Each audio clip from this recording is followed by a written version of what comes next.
Hello दोस्तों, कैसे हो? आपका स्वागत है त्रिपान स्टडी सेंटर में। आज जो हम करने जा रहे हैं BA semester 5th Punjab university, Punjab का इतिहास और संस्कृति यानी history and culture of Punjab SCP.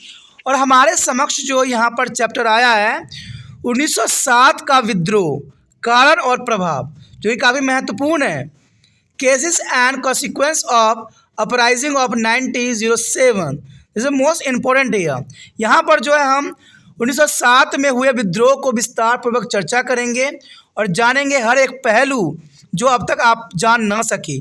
ठीक है, इसमें हम एनालाइज करेंगे हर बातों का, लेकिन ये सब तब होगा जब हम चैप्टर को स्टार्ट करेंगे। लेकिन चैप्टर को स्टार्ट करने से पहले एक बात जो मैं हमेशा कहता हूँ, जिसको आपको सोचना भी चाहिए, विचार भी करना चाहिए और इवन अमल भी करना चाहिए, वो ये है कि जब भी वीडियो देखिए पूरा देखिए, क्योंकि अधूरा जानकारी सदैव खतरनाक होता है। साथ में एक इम्पोर्टेंट बात ये भी रहता है, अगर आप पहली बार वीडियो देख रहे हो तो लाइक शेयर सब्सक्राइब करना मत भूलना, क्योंकि दोस्तों लाइक कीजिएगा तो बनाने वाले का मनोबल बढ़ता है, सब्सक्राइब कीजिएगा तो इससे ये होता है कि जब भी मैं कोई वीडियो डालूंगा उसका नोटिफिकेशन आपको समय रहते मिल जाएगा। और देखिए, शेयर का मतलब ये होता है कि आपके थ्रू ना जाने किन बच्चों को हेल्प मिल जाए, ये आप भी नहीं जानोगे, इसलिए जो है आप शेयर जरूर करो। ठीक है, व्हाट्सएप स्टेटस पे भी लगाओ। दोस्तों एनएसएस सेंटर जो कई मानने में बहुत से बच्चों के लिए हेल्पफुल है, चाहे वो 8th क्लास हो, 9th 10th 11th 12th हो, चाहे वो NIOS बोर्ड के बच्चे हों, ठीक है, चाहे BA MA के बच्चे हो, सभी क्लासों के लिए कुछ ना कुछ जो है त्रिपान एनएसएस सेंटर में उपलब्ध है। तो इसलिए आपके लिए ज़रूरी है कि आप सब्सक्राइब करके इसको चैनल को जो है सेव कर लो, नहीं तो बाद में अगर रिसर्च करोगे तो शायद आपको ये चैनल प्राप्त ना हो। तो इसलिए सोचना नहीं, विचार नहीं करना है, सब्सक्राइब करके जो है अपने पास सेव करना है। दोस्तों ये तो बात था आपके लिए, लेकिन अब देखते हैं हमारा आज टॉपिक क्या है। आज जो हम करने जा रहे हैं काफ़ी महत्वपूर्ण है कि 1907 में किसानों के द्वारा किया गया आंदोलन। इसके अंतर्गत हमारा अगला टॉपिक जो है 1907 के कॉलोनाइजेशन बिल द्वारा निभाई भूमिका, ये काफ़ी महत्वपूर्ण रहेगा। कॉलोनाइजेशन बिल का यहाँ पर क्या भूमिका थी? सरकार की कार्यवाही की श्रृंखला द्वारा किसानों के असंतुष्ट ने और उग्र रूप धारण कर लिया कि सरकार ने जो नीतियाँ अपनाई वो किसानों को संतुष्ट नहीं कर सकी। किसान जो थे असंतुष्ट हो गए और इसी कारण उन्होंने उग्र रूप धारण कर लिया। इसमें से महत्वपूर्ण पंजाब लैंड कॉलोनाइजेशन बिल था। पंजाब के लॉर्ड कॉलोनाइजेशन बिल जो था काफ़ी महत्वपूर्ण था। 19वीं शताब्दी के अंतिम दशकों में सुल्तान और मिंटगुमारी जिलों की आबाद करने के बाद लोअर चेनाब क्षेत्र का बसाने की कोशिश की गई। चेनाब क्षेत्र को बसाने की कोशिश की गई और व्याप्त इलाकों के आबाद करने और जो है कृषि को प्रोत्साहन देने के लिए सिंचाई सुविधा उपलब्ध कराने हेतु अंग्रेज सरकार ने नहरों का निर्माण भी किया गया था और बहुत सी सुविधाओं के साथ मुक्त जमीन अलॉट करने का भरोसा देकर सरकार ने जालंधर, अमृतसर और होशियारपुर के किसानों और सेवा मुक्त फौजियों को वहां जाकर बसने के लिए प्रेरित भी किया। ये काफ़ी महत्वपूर्ण थी। उनको ज़मीन या तो बिल्कुल मुक्त या बड़ी नाम मात्र दर पर ही मिल गई। उन्हें बड़ी ही कम कीमत पर पशुओं, उपकरणों, घर निर्माण और अन्य ऐसी चीज़ों के लिए पेशी पैसा दिया गया। कहते पहले उन्हें पानी की आपूर्ति मुक्त की गई थी और बाद में बड़ी ही उदार दरों पर दी गई। इन जिलों के किसान अपनी ज़मीन और संपत्ति पीछे छोड़कर नए क्षेत्रों में आबाद हो गए और कड़ी मेहनत से बंजर ज़मीनों को कृषि योग्य बना दिए। ये पंजाब के लोगों का ही मेहनत का फल था, जिन्होंने बंजर ज़मीन को भी कृषि योग्य बना दिए। पर जो ही उन्हें यह कर लिया तो सरकार ने नए कानून बनाकर स्वयं को उपजाऊ ज़मीन को मालिक घोषित कर लिया। अब देखिए सरकार ने कितना बड़ा धोखा दिया किसानों को कि जिस बंजर भूमि पे एक पत्ता भी नहीं दिखता था, उस भूमि को पंजाब के लोगों ने मेहनत कर करके खून पसीना एक करके उसको उपजाऊ बना दिया। और जब उपजाऊ ये क्षेत्र बन गए तो सरकार ने इस ज़मीन को अपना मालिकाना हक जाहिर कर दिया और किसानों के मालिकाना हक को ख़त्म कर दिया। 1906 में विधायकों में एक कॉलोनाइजेशन बिल पेश किया गया, जिसके अनुसार पंजाब की नहरी कॉलोनियों में रहने वाले लोगों पर कुछ खास पाबंदियां भी लगा दी गई। ज़मीन तो छीना ही छीना, उन पे कई पाबंदियां भी लगा दी। चलिए देखते हैं वो पाबंदियां क्या क्या थी। देखा जाए तो पंजाब के किसानों ने नई कानून के नई पहलू का जमकर विरोध किया। ये विरोध किस रूप में था? जमीन देने की निर्धारित शर्तों का अवहेलना करने पर सरकार जुर्माने लगाकर या जमीन जब्त करके अवैधकारों पर अपने नियंत्रण को मजबूत करने की कोशिश करती थी। और इन शर्तों में पौधारोपण करना, सफाई की स्थिति बनाकर रखना, नामिंद स्थानों पर मकान बनाना और रियायती ज़रूरत इत्यादि पूरा करना शामिल थे। इसे अवैधकार पसंद न करते थे। और 1906 के आबादीकारी बिल ने जुर्माने लगाने की कानून रूप दे दिया और ज़मीन देने की शर्तें और भी कड़ा कर दी। ये बहुत बड़ी समस्या थी उस समय किसानों के लिए। यह बिल किसान मालिकों की प्रचलित धाराओं के विपरीत था और इसने अवैधकारों और विरासतनामा बनाने के हकों पर पाबंदी लगा दी। नए कानून में आदेशित था कि केवल ज़मीन पर खेती करने वाले पिता के पुत्र को ही ज़मीन प्राप्त करने का अधिकार होगा। अब देखिए उनकी कितनी बड़ी यहाँ पर नीति आया। केवल ज़मीन पर खेती करने वाले पिता के बड़े पुत्र को ही ज़मीन प्राप्त करने का अधिकार होगा। यदि बड़े पुत्र की बालिग होने से पहले मौत हो गया तो ज़मीन उसे छोटे पुत्र को मिलने की वजह सरकार की संपत्ति बन जाएगी। अब देखिए यहाँ पर अंग्रेज़ों ने कितनी बड़ी चाल चली कि बड़े पुत्र की मृत्यु हो जाने के बाद छोटे पुत्र को ज़मीन नहीं मिलेगा और ये ज़मीन जो होगा सरकार की संपत्ति बन जाएगा। कहते हैं ऐसे कानून बना के अंग्रेज ही लूट सकते हैं और आज के समय जो है बड़े बड़े उद्योगपति ही ऐसे कानून बना के लूट सकते हैं और ये आज के समक्ष प्रत्यक्ष है, कहते हैं दूर नहीं है। देखा जाए तो नए कानून ने किसानों को बटाईदार बनाकर रख दिया। वे न तो ज़मीन के वृक्ष बेच सकते थे और न ही मकान या झोपड़ी बना सकते थे और न ही ज़मीन को खरीद या बेच सकते थे। यदि कोई किसान सरकार के आदेश की अवज्ञा करने की हिम्मत करता तो उसे ज़मीन से निकाल कर सजा दी जा सकती थी। अब बताइए यहाँ पर कहते हैं भैंस भी इनकी भी है, लाठी भी इन्हीं की है, चित्त भी इनका, पट भी इनका है। अब किसान करे तो क्या करे? कहते हैं एक ही उद्देश्य बच जाता है आंदोलन का। सिविल अदालतों और अवैधकारों की शिकायत सुनने की मनाही थी। अब देखिए सिविल अदालतें भी इनकी बातों को नहीं सुन सकती थी, ये भी इसमें प्रावधान बनाया गया था और केवल अवैधकारी अधिकारी की व्याख्या ही सही और जायज़ मानी जाती थी। यानी कहते हैं आम व्यक्तियों की यहाँ बात नहीं सुनी जाती है। जैसे आपको पता ही है कि अगर भारत में फाइनेंस कंपनियाँ अगर ऐसी झूठी जो है केस दायर करती है तो कहते हैं भारत के न्यायालय चीन को जो है इसके खिलाफ कार्रवाई करने की आवश्यकता थी। लेकिन आज भी न्यायालय प्रणाली जो है उनके जो है बुकलेट को देखती है, उनके कागज़ों को देखती है, लेकिन ये नहीं देखती है कि इतने पेज के कागज़ आपने क्यों बनाया। इस पर प्रश्न उठाना चाहिए अदालत को कि आप एक गरीब व्यक्ति को कोई सामान बेच रहे हो तो इतने बड़ा का पेज क्यों बनाते हो। मैं तो कहता हूँ कि आज अदालत भी जो है एक आम इंसान ही चलाता, कोई रोबोट नहीं चलाते हैं। तो ये बात जो है अदालत के न्यायाधीश को भी समझना चाहिए कि जब इतने पेज का बुकलेट बनाते हैं ये लोग और धड़ल्ले से 50 साइन करवाते हैं तो 50 साइन में व्यक्तियों को कैसे पता चलेगा कि इसमें जो है उनका अपनी मकसद वाले कौन कौन चीज़ उन्होंने शामिल किया हुआ है।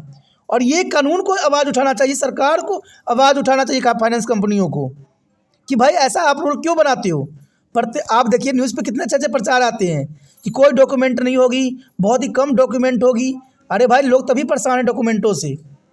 और देखिए लालच की इनकी प्रचार कम नहीं होती है और यहाँ पर भी इन्होंने इसी तरह के जो है इनके लिए लाचार कर दिया। इनको देखा जाए तो इनको बिल्कुल ही लाचार कर दिया कि सिविल अदालत की अवधारी शिकायत सुनने की मनाही कर दी गई और नहीं सुनी जाती थी। केवल अवैधकारी अधिकारी की व्याख्या ही सही जायज़ मानी जाती है। जैसे कि आपको पता है कि फाइनेंस कंपनियों की बातें ही आज सरकार भी सही मानती है और अदालत भी सही मानती है, जबकि गलत है ये।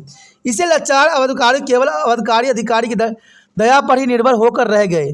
यानी आज देखा जाए तो आज फाइनेंस कंपनियों पर ही जो फाइनेंस लेने वाले व्यक्ति हैं आश्रित है, क्योंकि ना तो यहाँ पर सरकार कुछ करने वाली है, ना अदालत सही फैसला देने वाली है। अवधकारी बिल के पंजाब में ज़मीन मालिकों के मूल तत्वों को ही बदल दिया गया था और ऐसा समय पर किसानों को उनकी ज़मीन से वंचित करने की कोशिश की जब उनके प्रयत्न फल देने लगी थी और इलाका भारत में सबसे उपजाऊ क्षेत्र बन गया था। यानी तब उनके साथ धोखा मिली जब वो क्षेत्र को उन्होंने उपजाऊ बना लिया। लोगों ने इसे न केवल भरोसे का उल्लंघन माना अतुल इसे सरकार का उसके व्यक्तिगत मामलों की सीधा दखल भी माना। अवधकारों के रोष में अवधकारी विभाग के कुशल शासन और उसके प्राचीन भ्रष्टाचार के मुद्दे भी जुड़ गए। तो ये काफ़ी महत्वपूर्ण है यहाँ पर। उसके पश्चात आता है कृषक विद्रोह के उत्तरदायी अन्य कारण। देखिए ये कारण तो थे ही थे, और भी कारण हमारे समक्ष आता है।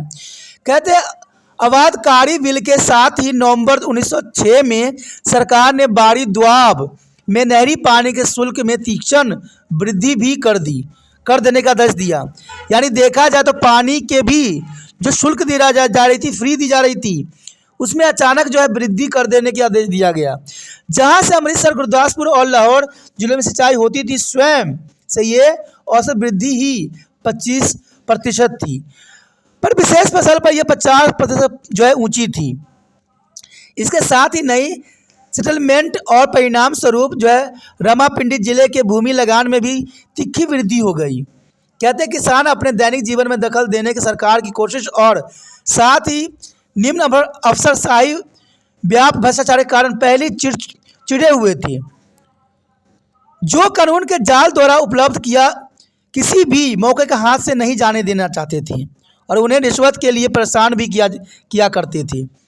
जैसे आपको पता ही है कि आज फाइनेंस कंपनियां भी ऐसे ही करती है। एनओसी के नाम से आपको लाख, 2000, 2500 ऐसे हरकंडे अपनाती है। तरह तरह के मैसेज देती है कि एनआईसी आप 1000 में ले जाइए, 2000 में ले जाइए, 1 लाख में ले जाइए, नहीं तो हम जो है न्याय के दरवाज़ा खटखटाएंगे। अरे भाई ये कैसा कानून बनता जा रहा है। कहते हैं पहले भी वही थी और आज भी वही चीज़ अपना रहे हो। यानी आम गरीबों का जीना न तो उस समय था जब भारत आज़ाद नहीं थी, और जब भारत आज़ाद भी हुई तो आज भी आम लोगों को जीना संभव नहीं रह गया। एक बहुत ही दुखदायक परिस्थिति है कि देखा जाए तो उनसे रिश्वत भी मांगी जाती थी, रिश्वत देने के लिए भी परेशान किया जाता था। इवन देखें कि इसके साथ ही व्यास द्वाब नहरों में गन्ने और कपास की जल शुल्क दर में जो है 100% बढ़ोतरी कर दी गई और इस कार्रवाई को पहले से ही विदेशी व्यवस्था द्वारा सताए सूत्र और चीनी के दशाओं उद्योग पर बड़े ही धक्के के रूप में देखा गया। तो देखा जाए तो ये काफ़ी महत्वपूर्ण यहाँ पर बात आता है। उसके पश्चात हमारे समक्ष आता है किसानों का विद्रोह 1907। अब ये सब कारण जो था विद्रोह का जो है सूत्रपात होना, बिगुल बजाना आम हो गई। कहते हैं उपरोक्त दशाएं गए घटकों ने किसानों की चिंता, भ्रम, असंतोष को बढ़ावा दिया और वो अब समझ गए थे कि अंग्रेज शासन काल में उनके दुखों और कठिनाइयों को कोई हल नहीं निकाला जा सकता है, बल्कि उन्हें बढ़ावा दिया जा रहा है। जैसे आज के समय फाइनेंस कंपनियों को जो है सरकार बढ़ावा देती है और सरकार खुद कहती है कि लोन लो, लेकिन सरकार ये नहीं कहती कि जो रूल रेगुलेशन बनाया गया है उसका एनालाइज सरकार नहीं करती है, दुख और कठिनाई को जो हल नहीं करती है, उसके दुखों को और बढ़ाती है, और ये भारत सरकार स्वयं करती है। दोस्तों ये गलत है। कहते हैं मैं आपको ये किसान विद्रोह के लिए इसलिए साथ में जो है आज के लोगों की बात बता रहा हूँ क्योंकि दोनों दशाएं सेम हैं और आपको जागरूक बनना है। कहते हैं सिर्फ पढ़ लेने से आप जो है आगे नहीं बढ़ जाओगे। पढ़े लिखे का मतलब है समझदार बनना, जो है लोगों की जो है चापलूसियों को भांपना, और यहाँ पर भी किसान चापलूसियों को भांप गए कि अंग्रेज शासन काल में उनको दुखों और कठिनाइयों का कोई हल नहीं निकाला जा सकता, बल्कि उनको और बढ़ा दिया जाएगा। इस कारण उन परिस्थितियों को ध्यान में रखते हुए गरीब तथा बुरी तरह से आहत किसानों ने अंग्रेज सरकार के उदासीन रवैये के प्रति विद्रोह का झंडा बुलंद करने का निर्णय किया। और आज आप लोगों को भी ऐसे फाइनेंस कंपनियों से दूर रहने की ज़रूरत है जो आपको लूटते हैं, आपको बाद में फंसाते हैं। जब आप लोन लोगे ना तो तरह तरह की बातें बड़े बड़े प्यार से करेंगी, लेकिन जब आप ले लोगे तो आपको जो है इस तरह से फटकारेंगे जैसे आपने बहुत बड़ा अपराध किया हुआ है। उसी प्रकार किसान ने भी यहाँ पर जो है झंडा जो है विद्रोह का उठा लिया। तो आपने भी यहाँ पर ऐसे फाइनेंस कंपनी से दूर रहना है। कहते हैं ऐसी चीज़ों को फाइनेंस ना करवाए जो आपको जीवन के जो है दुखों का कारण बन जाए। कहते हैं किसानों के दिलों में अंग्रेज शासन के न्याय और निष्पक्षता पर विश्वास टूट चुका था। तब तक दुनिया में भी काफ़ी उलटफेर हो चुका था। छोटे से देश जापान द्वारा शक्तिशाली रूस का हार और अपमान, बंगाल विभाजन, लोगों द्वारा विरोध आदि घटनाओं ने किसानों को सरकार के मांग बनवाने के लिए विद्रोह का जो है बिगुल बजाने के लिए विवश कर दिया। क्योंकि आपको पता ही है कि जापान जो छोटा सा देश था रूस को हरा दिया, और इस हारने के कारण जो है भारतीय किसानों में भी एक नई जो है जोश का लहर फूंक दिया, और इसी कारण जो है इन्होंने भारत में जो है अंग्रेजों के विरुद्ध युद्ध का विद्रोह का जो है बिगुल बजा दिया। उग्रवादी गतिविधियों और कुर्बानियों ने भी किसानों को विद्रोह करने के लिए काफ़ी प्रेरित किया, और बाल गंगाधर तिलक का नारा था स्वाधीनता हमारा जन्मसिद्ध अधिकार है, स्वाधीनता हमारा जन्मसिद्ध अधिकार है। और बांके दयाल का यह गीत पगड़ी संभाल जट पगड़ी संभाल वे बहुत ही लोकप्रिय बनकर जन जन तक पहुंच चुका था, और यह भी किसान में काफ़ी मशहूर हो गए थे क्योंकि इनका जो विचारधारा था किसानों के अंतर्गत था। इस समय तक पंजाब में भारतीय राष्ट्रीय कांग्रेस का शक्तिशाली संगठन बन चुका था। यानी इस समय तक पंजाब में भारतीय राष्ट्रीय कांग्रेस का शक्तिशाली संगठन बन चुका था, और कॉलोनल जेसन्स बिल ने पंजाब कांग्रेस के नेताओं को ये नियोजित ढंग से अंग्रेज जो है साम्राज्यवादियों के विरुद्ध अपनी शिकायतों और संबंध में जो है आवाज़ बुलंद करने के लिए रोष सभाएं आयोजित करने का अवसर भी प्रदान कर दिया। और नहर कॉलोनियों पर केंद्र बनाए गए, और जहां कांग्रेस नेताओं ने आह्वान की प्रतिक्रिया में बड़ी ही गिनती में किसान इकट्ठा हुए, और इसे किसान आंदोलन का एक रूप दे दिया गया। देखा जाए तो सरकार की वह कृषि नीति जो किसानों के पक्षधर नहीं थी, उनकी कठोर आलोचना की गई। अग्रणी जमीन मालिकों और आर्य समाज समेत स्थानीय वकीलों से संबंधित वार्ड जिम्मेदार जो है जमींदारों संघ ने स्वामित्व और मीटिंग आयोजित की, जिसमें बिल की भवनता करने की, जुर्माना न अदा करने की पैरवी करने का मत पास किए गए। और 11 मार्च से लेकर 1 मई 1907 तक लाहौर, रामापिंडी, अमृतसर, सिलाकोट, बटाला और गुरदासपुर, गुजरावाला और लायपुर आदि जगहों पर प्रदर्शन जो है किसानों का शुरू हो गया। राष्ट्रीयवादी नेताओं और लाहौर ने रणकुनों में सहभागिता से यह विद्रोह और तीक्ष्ण रूप धारण करता चला गया। इसमें शामिल होने वाले मुख्य व्यक्ति जो थे लाजपत राय और अजीत सिंह थे। उन्होंने कॉलोनी क्षेत्रों से बाहर भी अपनी मांगों को संविदा किया और आंदोलन में बड़ा योगदान भी किया। समस्त प्रांत की शहरी और ग्रामीण आबादी का समर्थन इस आंदोलन का जो है उपलब्ध करवाया। तो देखा जाए तो इनकी काफ़ी महत्वपूर्ण यहाँ पर स्थान है। लाजपत राय और अजीत सिंह ने जो है किसान आंदोलन को और भी जो है मजबूत बनाया। इन मीटिंगों में शामिल होने वाले लोगों की गिनती तेज़ी से बढ़नी शुरू हो गई, क्योंकि कहते हैं जब उद्देश्य सही होता है, मकसद सही होता है, तो लोगों का साथ भी उस जगह बहुत ही अच्छा मिलता है। और यही यहाँ पर किसान आंदोलन में भी हुआ। 1907 में लायपुर में हुई मीटिंग में करीब 10,000 आबादकारी शामिल हुए। देखा जाए तो कविता पगड़ी संभाल ओए जट्टा इस आंदोलन का प्रतीक बन गया। यानी उस समय कविता पगड़ी संभाल ओए जट्टा इस आंदोलन का प्रतीक बना, और इससे पंजाबी किसान में आत्मसम्मान की अनुभूति पैदा की। कहते लाला लाजपत राय ने जमीन पर मालिक के किसानों के जायज़ दावों को साबित करते हुए कहा कि सरकार यह ज़मीन कहाँ से आई है, सरकार के पास ये ज़मीन कहाँ से आई, और हमारी पुरखों का खून इस ज़मीन पर बहा है। हमने इसे जीता इन्हें आबाद किया है। या तो ज़मीन हमारी है या फिर भगवान की है। सरकारी अधिकारियों का काम हमारी सेवा करना है, हम पर शासन करना नहीं है। जलों का या मृत्यु का भय मत रखो। ये बात जो है यहाँ पर लाला लाजपत राय ने साफ शब्दों में किसान आंदोलन के समक्ष कहा। 1907 के देखा जाए कृषक विद्रोह में सरदार अजीत सिंह एक महान क्रांतिकारी नेता के रूप में उभरा।